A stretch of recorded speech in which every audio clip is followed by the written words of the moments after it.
নমস্কার বন্ধুরা, আজকে আপনাদের সাথে আমি একটা রান্না শেয়ার করছি।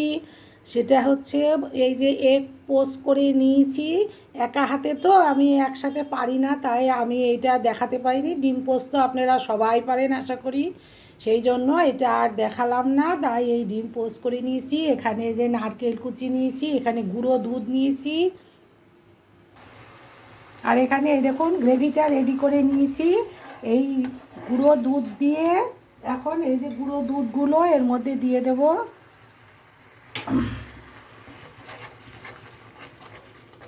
সাথে নারকেল কুচিটা দেব।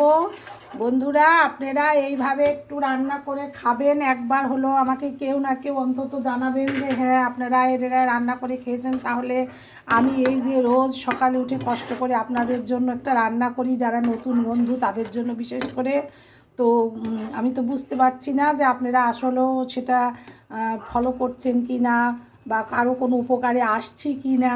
সেই জন্যই এটা আমার করা প্রচেষ্টা। বন্ধুরা, আমার খুব ছোটোবেলায় বিয়ে হয়েছিল, আমি তখন কিছুই রান্না করতে পারতাম না।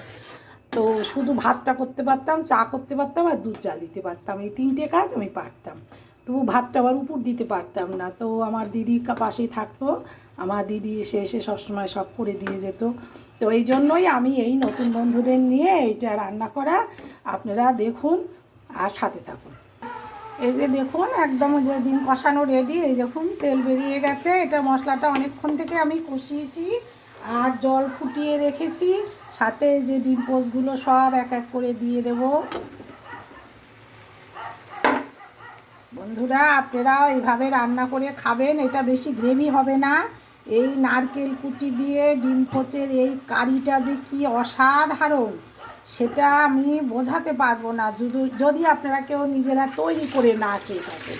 কিন্তু এইরকমভাবেই করতে হবে, সব মশলাই দেবেন। তবে আমি ডিমে রসুন দিই না, ওটা অপশনাল। আপনারা যদি রসুন খান রসুন দিয়ে নেবেন।